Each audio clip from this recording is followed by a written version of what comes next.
sejarah peradaban Islam di masa Nabi Muhammad SAW. Sebelumnya, saya akan berbicara tentang riwayat hidup singkat Nabi Muhammad SAW. Yang pertama, sebelum masa kerasulan atau kelahiran Nabi Muhammad SAW. Nabi Muhammad dilahirkan di kota Mekah, yaitu pada tahun Gajah, tahun di mana pasukan Gajah Abraha menyerang kota Mekah untuk menghancurkan Ka'bah. Namun, pasukan Abraha mengalami kehancuran. Nabi Muhammad diasuh oleh Halimah dari suku Sa'ad sampai berusia 6 tahun. Pada usia 6 tahun tersebut, Nabi Muhammad sudah ditinggalkan oleh kedua orang tuanya. Kemudian, Nabi Muhammad diasuh oleh kakeknya, yaitu Abdul Muthalib. Namun, 2 tahun kemudian, kakeknya meninggal dunia pada usia 80 tahun. Setelah kakeknya meninggal, Nabi Muhammad diasuh oleh Abu Thalib. Abu Thalib ini adalah orang yang sangat disegani dan dihormati oleh kalangan kaum Quraisy atau masyarakat Mekah secara keseluruhan. Di masa muda, Nabi Muhammad adalah seorang penggembala kambing. Dalam pengembalaan ini, Nabi Muhammad menemukan tempat untuk berpikir dan merenung. Sejak muda, Nabi Muhammad sudah dijuluki Al-Amin, yaitu yang artinya orang-orang yang terpercaya. Tidak hanya itu, Nabi Muhammad juga seorang yang bijaksana. Ketika Nabi Muhammad berusia 25 tahun, ia berangkat ke Syria membawa barang dagangan dari seorang wanita kaya, yaitu Siti Khadijah. Dalam perdagangan ini, Nabi Muhammad memperoleh laba yang sangat besar karena kejujuran dan kecerdasan beliau. Lama-kelamaan, Siti Khadijah jatuh hati pada Nabi Muhammad SAW, seorang yang al-amin dan bijaksana tadi. Akhirnya mereka menikah, yang pada saat itu Nabi Muhammad berusia 25 tahun dan Siti Khadijah berusia 40 tahun. Siti Khadijah inilah orang yang menjadi wanita pertama memeluk agama Islam. Kemudian yang kedua, masa kerasulan. Pada tanggal 17 Ramadan 611 Masehi, tepatnya di Gua Hiro, Malaikat Jibril muncul di hadapan Nabi Muhammad SAW untuk menyampaikan wahyu Allah yang pertama. Pada usia Nabi Muhammad SAW menjelang 40 tahun, Allah memilih Nabi Muhammad sebagai penerima wahyu yang pertama dan diberikan tanggung jawab untuk melaksanakan tugas-tugas atau perintah dari Allah Subhanahu wa Ta'ala. Oke teman-teman, kita lanjut ke pembahasannya. Peradaban Islam masa Nabi Muhammad SAW di Mekah.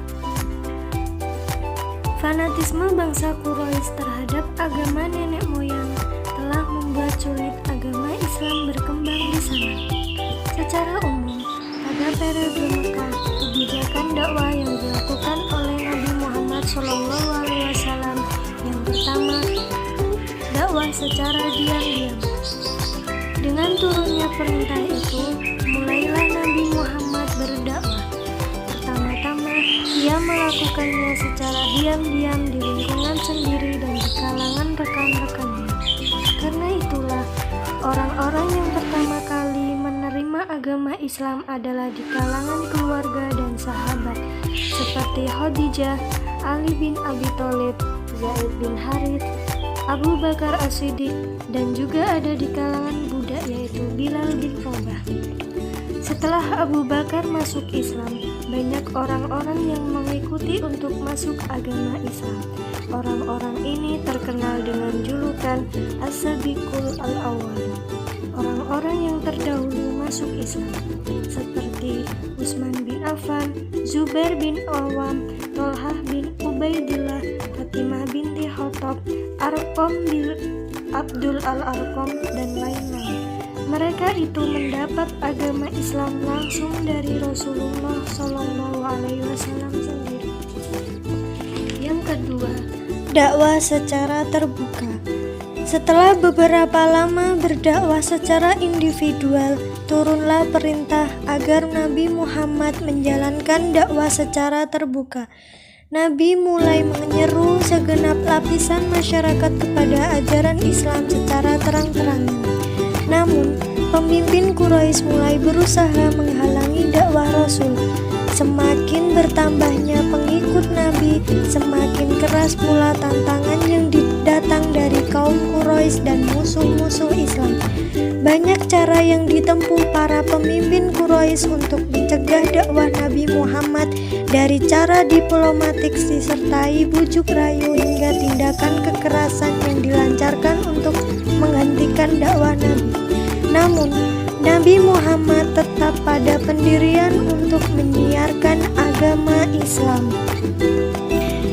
Peradaban Islam masa Nabi Muhammad SAW di Madinah.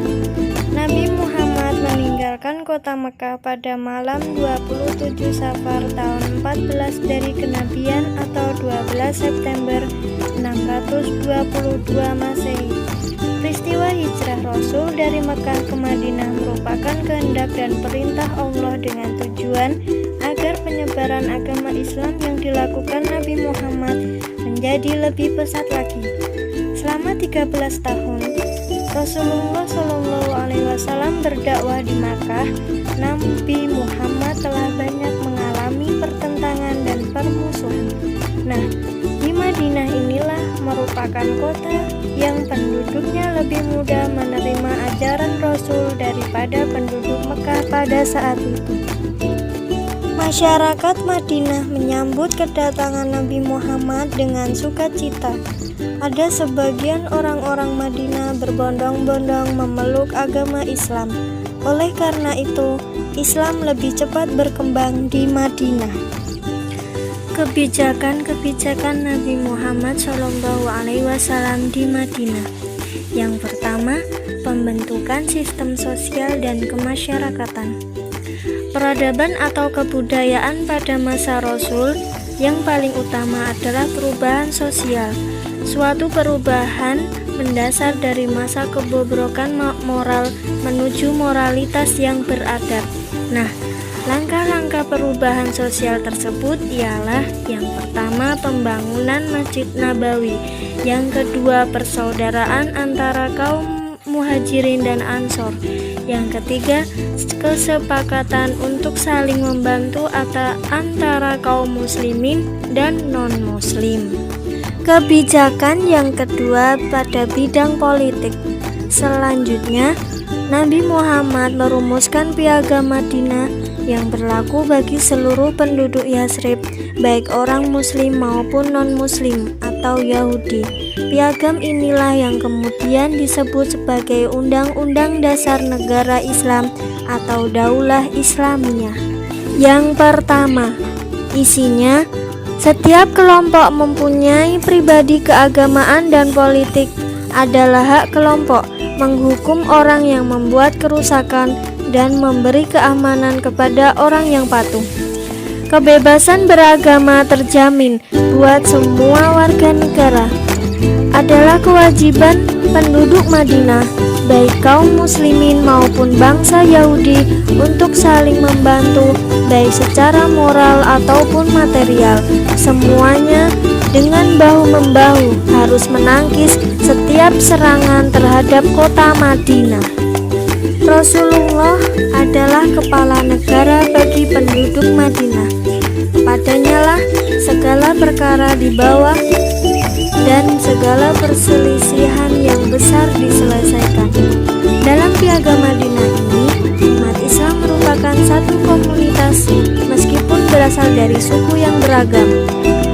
Yang kedua, hubungan antara sesama anggota komunitas Islam dengan komunitas lain didasarkan atas prinsip-prinsip bertetangga baik, saling membantu dalam menghadapi musuh, membela mereka yang dianiaya, saling menasihati dan menghormati kebebasan beragama. Dengan terbentuknya negara Madinah ini, Islam makin bertambah kuat. Selain dua dasar di atas, langkah awal yang ditempuh Rasul setelah resmi mengendalikan Madinah adalah membangun kesatuan internal dengan mempersaudarakan orang Muhajirin dan Ansor. Langkah ini dilakukan sejak awal untuk menghindari terulangnya konflik lama antara mereka. Dengan cara ini akan menutup munculnya ancaman yang akan merusak persatuan dan kesatuan dalam tubuh umat Islam. Nah, langkah politik ini sangat tepat untuk meredam efek keretakan sosial yang ditimbulkan oleh berbagai manuver orang-orang Yahudi dan orang-orang munafik yang berupaya menyulut api permusuhan antara suku Aus dan Khazraj, antara Muhajirin dan Ansor.